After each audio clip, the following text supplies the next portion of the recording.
thank the gods. Jesus, Zeus, Buddha.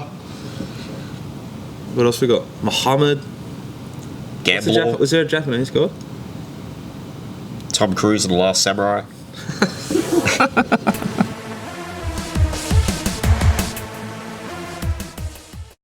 Racing. G'day punters, welcome to the deep dive, take two. We had a little setback. The man from Brunswick, really Coburg, who wears pants that don't actually fit, Damo Macron, based out of the Betfair office here at Burke Street. He forgot to hit record, so unfortunately we're back for take two. It's not going to be a problem. I have dealt with him. I punished him severely on the ping pong court just before. We've just had lunch. We're going to do this again, Pete. We're back. Brought to you by betfair.com.au. Powered though by the market-leading sectional data from puntingform.com.au. It allows you to break down what actually happened, how fast they actually were, and what they're going to be like going into bigger races moving forward.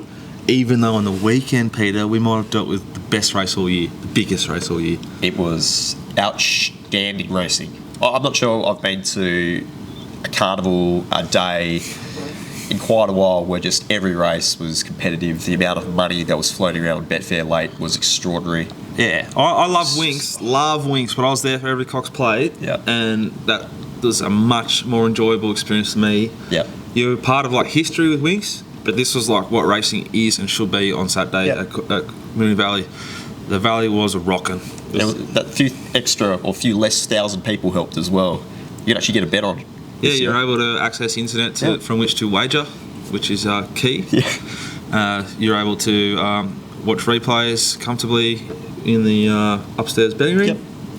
And you're able to just enjoy yourself. If you had a little pass, you're able to have a seat there and watch a bit of some of the gallops, which, unlike Winx last year, we were cast on the grass. It was no good. We were back, and we finished off a really strong week thanks to you. You had a dominant performance on and off the court there in Geelong. Started really well, made us a lot of money. We beat and bashed, a little bit like I did to Damo before. We did to Jonathan Walsh on Wednesday at Geelong. It was outstanding. We had a great week. We're back winners all week. The highlight, I just belted Damo with highlight without doubt. Pasting Jonathan Walsh down there at Geelong, taking cash off him. You've never seen...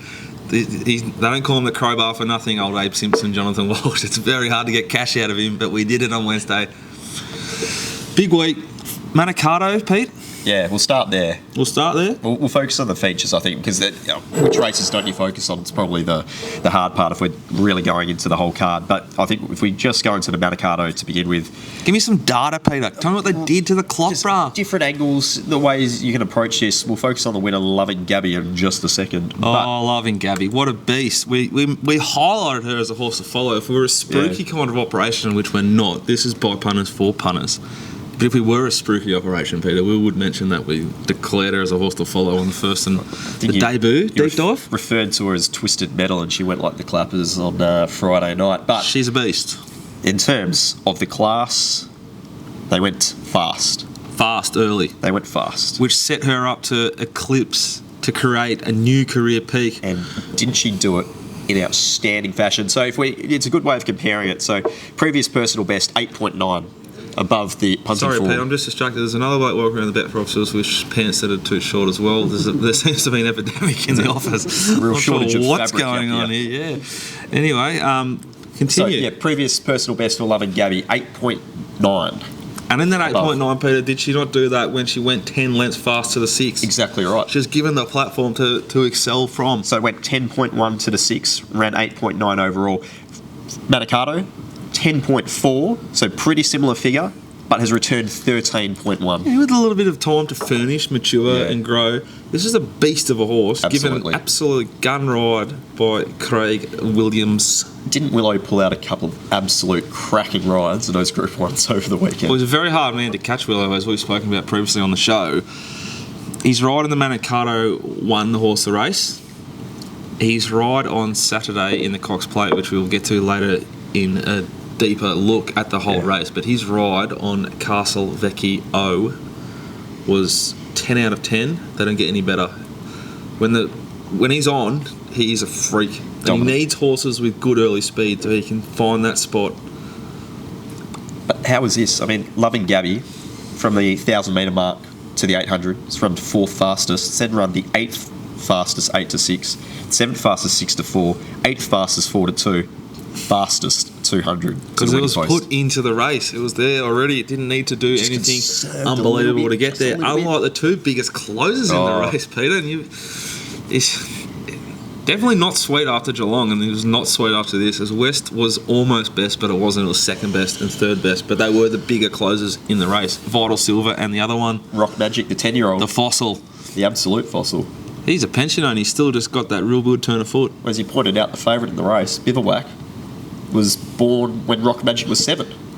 Unbelievable.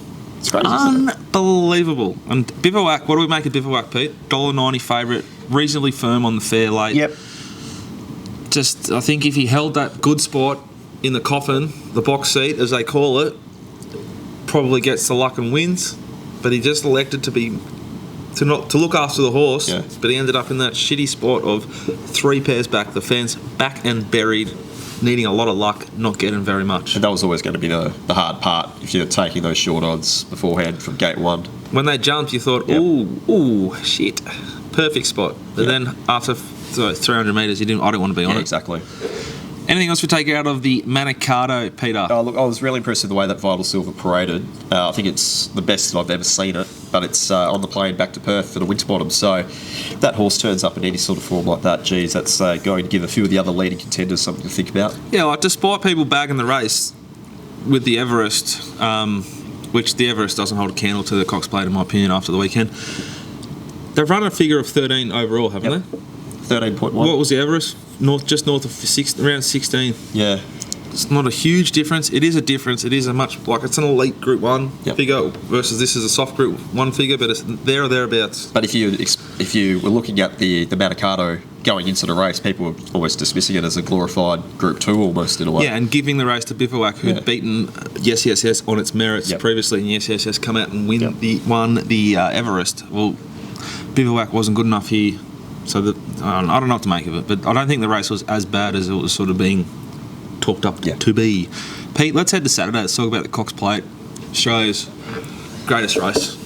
I'm happy to say it's the greatest race now. $2 million wagered. There's just enough of a sprinkle of local talent to keep you interested.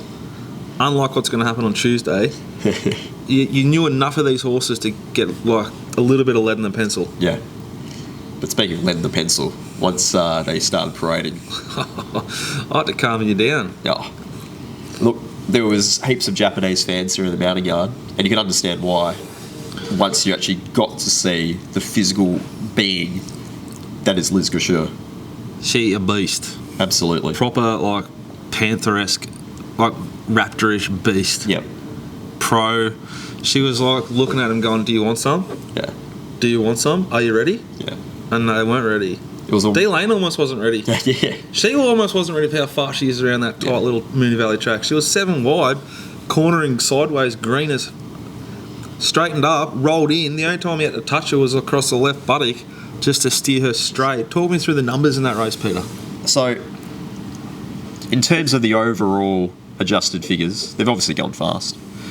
But for the overall adjusted figures for the race, the winner, Lys Gracieux, has gone 8.1 lengths fast to the 600. Returned Good tempo. 6.9 fast Solid all over performance. in the last 600. Overall performance of 15. So it's a little bit superior to what Winks recorded last year, but Winks has gone better than that. Absolutely. But this, I mean, for me, this is the amazing thing. 4th fastest last 800 on the card, 9th fastest last 6, 5th fastest last 4, 8th fastest last 200. It's amazing. It's amazing given the soft, just like ridiculous tempos of some of the races went in, and they're over 1,000 metres and 1,200 metre sprinters and decent horses.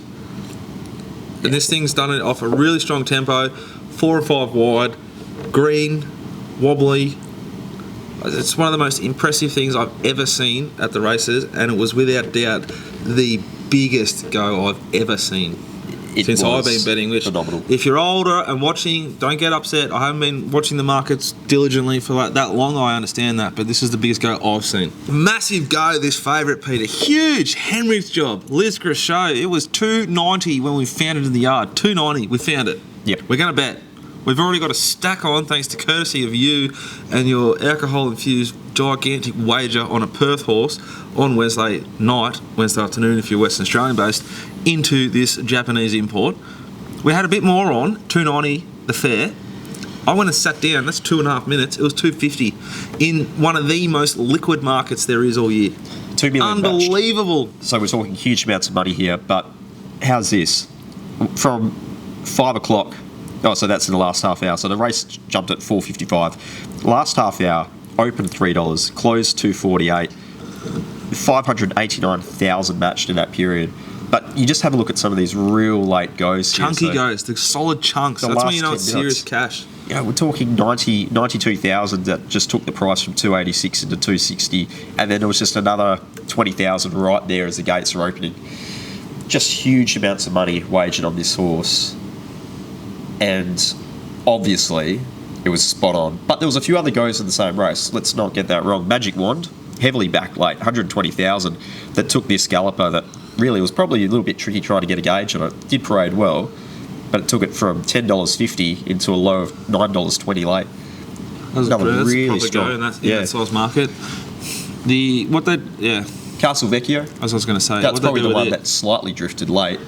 Basically opened at $8.20, closed around $13 with 140 odd thousand matched on it. But it was really all about the Japanese invader. But I tell you what, it was spot on.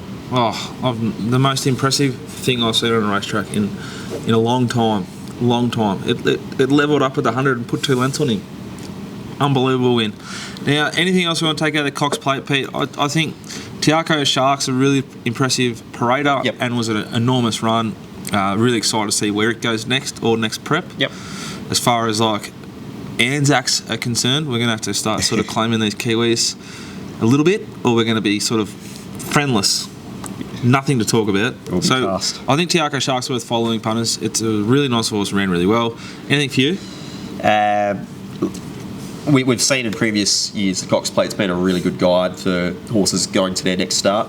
Looking forward to just seeing which of these keep going their preparations. Okay, horse to follow from the weekend. Peter, have you got one for the punters at home? I know you do, but I'm just going to follow Vital Silver going back to the west. Yep. My horse to follow from the weekend is Pakadali. I really, really like what Lindsay Smith, Western Australian, geez, they're everywhere, has done to this horse. It's recorded 2 of its 3 biggest figures ever recently with him, which as a 7-year-old is pretty impressive. I don't know how it's happening, but he's doing it. The horse is parading better than it ever has. It was an outstanding run, I thought, on Saturday behind Chief Ironside, which I think will be a reasonably strong form reference. A few of them came through the Toorak, which I think is a strong form reference. Yep. I think Pakadali's got a really nice win in this preparation. As to the week ahead, Peter, we've got Bendigo Cup Wednesday. Yes, indeed. Moonee Valley again Friday night. We're back. Then we've got Derby Day. Then we move into the Cup week. Melbourne Cup, Oaks, Emirates, Stakes Day, whatever they call that day. Big week. Huge week. We'll have Manio Mail from all of those tracks in Victoria.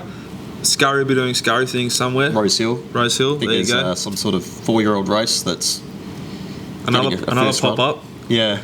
Geez, they'd be disappointed with the Bondi Stakes, wouldn't they? That was what it was called? The time-honoured traditional Bondi Stakes. It's an absolute soundtrack to the main show, which was Victorian racing on the weekend.